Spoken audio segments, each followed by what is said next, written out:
Bonjour, bien-aimés dans le Seigneur, nous sommes arrivés mardi, promet le grand jour de la semaine où nous avons notre culte sur les réseaux sociaux, sur Facebook et sur YouTube à partir de 22 heures heure de France.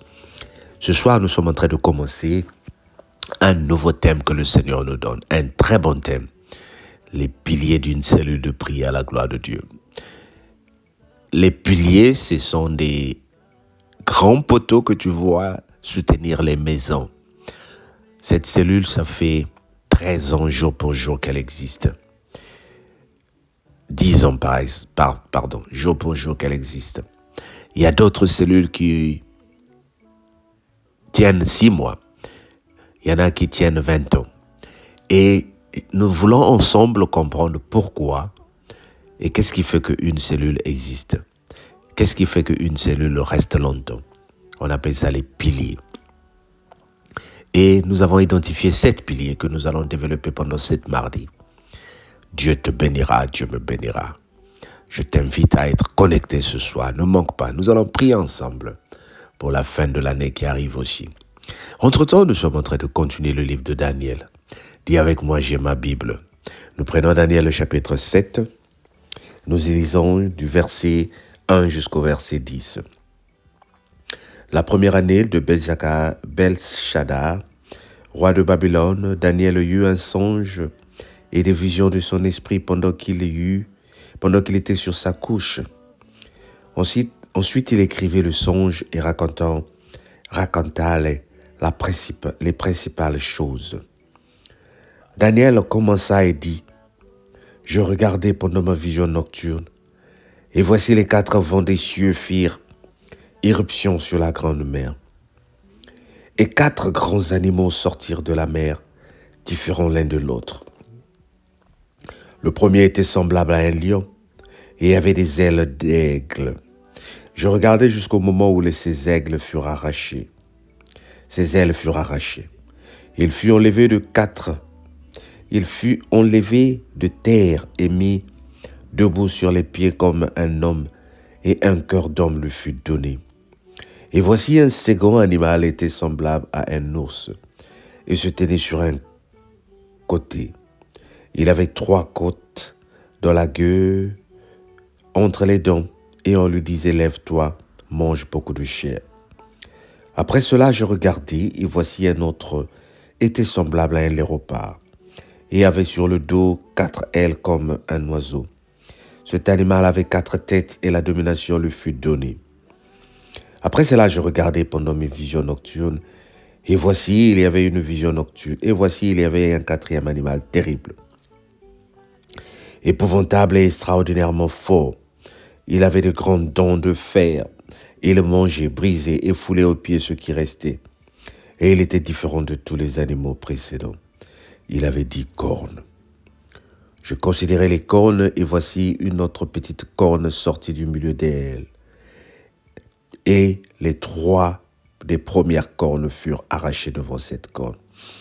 Et voici, elles avaient des yeux comme des yeux d'homme, et une bouche qui parlait avec arrogance. Je regardais pendant qu'on l'on plaçait des trônes, et l'ancien des jours s'assit. Son vêtement était blanc comme la neige, et les cheveux de sa tête étaient comme de la laine pure. Son trône était comme des flammes de feu, et des roues comme un feu ardent. Un fleuve de feu coulait et sortait de lui. 1000 milliers le servaient, et 10 000 millions se tenaient en sa présence. Les juges s'assirent, et les livres furent ouverts. Les juges s'assirent, et les livres furent ouverts. La révélation. Vous savez, ce qui se passe dans le livre de Daniel a beaucoup de connotation avec le livre de Apocalypse, qu'on appelle le livre de la révélation. Daniel était un homme qui avait beaucoup de grâce. Il voyait beaucoup de songes. Il interprétait les songes. Il ne les voyait pas seulement, mais il interprétait. Et la majorité du temps, quand vous voyez ces songes-là, sont représentés par des animaux qui avaient plusieurs têtes. Ces animaux qui avaient des ailes et des animaux qui avaient des formes bizarres. Nous faisons tous des songes et moi j'ai la foi et la conviction que toi aussi tu en fais. Souvent quand tu te réveilles, tu ne comprends pas et tu envoies soit tes messages à Papa Alain que tu aimerais lui parler, tu envoies un message à un homme de Dieu que tu aimerais qu'on t'explique le songe. Et parfois tu reçois satisfaction, mais d'autres fois l'homme de Dieu n'a même pas le temps ou la révélation qu'il faut pour te faire comprendre le songe. Bien-aimé, il y a certaines visions qui sont des révélations, il y a certains songes qui sont aussi des révélations. Tout ceci vient avec des messages codés, des messages clés. Tu vas voir à la suite de ces événements, Daniel va pouvoir donner la signification des songes qui sont surtout liés au règne du roi, à l'avenir du pays. Avant que la période de Covid arrive en 2019, dans la cellule de prière, nous avons reçu cette révélation. Le Seigneur montrait une maladie qui menaçait le monde et qu'il y aurait beaucoup de morts. Et lorsque c'est arrivé, nous avons prié. Mais c'est arrivé aussi. Je veux juste annoncer que certaines révélations qui arrivent ne veulent pas dire que nous avons la puissance d'arrêter cela. Mais Dieu nous prépare. Pour comprendre cela, j'aimerais que tu lises Apocalypse 3, verset 3. Et tu comprendras le rêve que tu fais, les songes que tu as, que tu ne comprends pas, comment tu peux te préparer. Le Seigneur dit ceci. Souviens-toi de ce que tu as entendu et reçu. Souviens-toi des rêves que tu fais. Veille et repens-toi. Si tu ne te repens pas, tu ne sais pas à quel moment je viendrai te surprendre. C'est la parole de Dieu qui le dit, bien-aimé. Donc, les rêves que tu fais aujourd'hui, ce n'est pas pour que toi tu pries pour que ça s'arrête. Mais c'est un message clé que le Seigneur nous donne pour dire qu'il y a un temps pour chaque chose. C'est ce que le livre des Proverbes nous dit. Qu'il y a un temps pour mourir, qu'il y a un temps pour naître, qu'il y a un temps pour croître, qu'il y a un temps pour décroître. Bien aimé, mais tout ce que nous savons, que notre vie sur terre n'est pas éternelle. Oh, dis avec moi, je ne suis pas éternel. Dieu ne te donne pas les songes pour la mort. Dieu ne donne pas les songes juste pour des choses négatives. Mais Dieu nous prévient. Il nous rappelle qu'il y a un temps pour chaque chose. Il nous rappelle que nous devons nous préparer. Quand tu te réveilles le matin, par exemple, Dieu seul sait si tu reviendras à la maison le soir. Que ce message ne te fasse pas peur.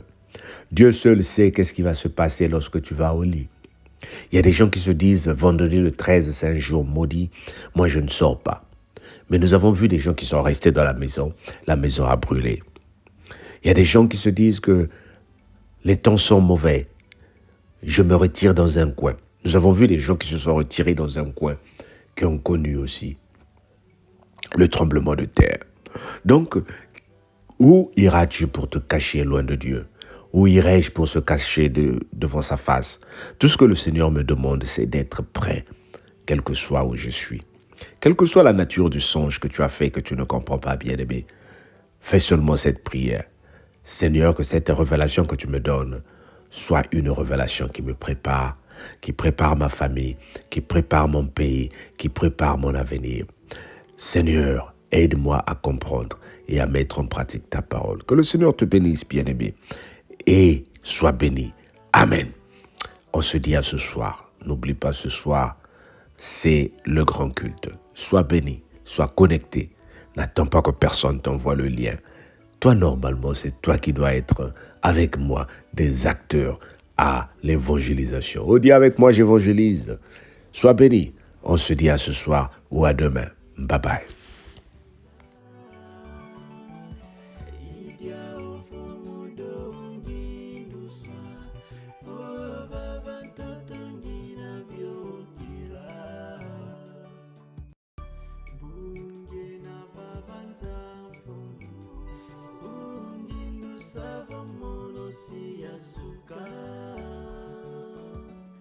Muzingo kya mibabanza, funzo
byabyo byanza binafukila mikembo bimvwa makale kwako tomba byena mumvuluzi basi watambula kolo wakya moyo byabyo byanza binafukila mikembo bimvwa makale kwako tomba byena mumvuluzi basi watambula kolo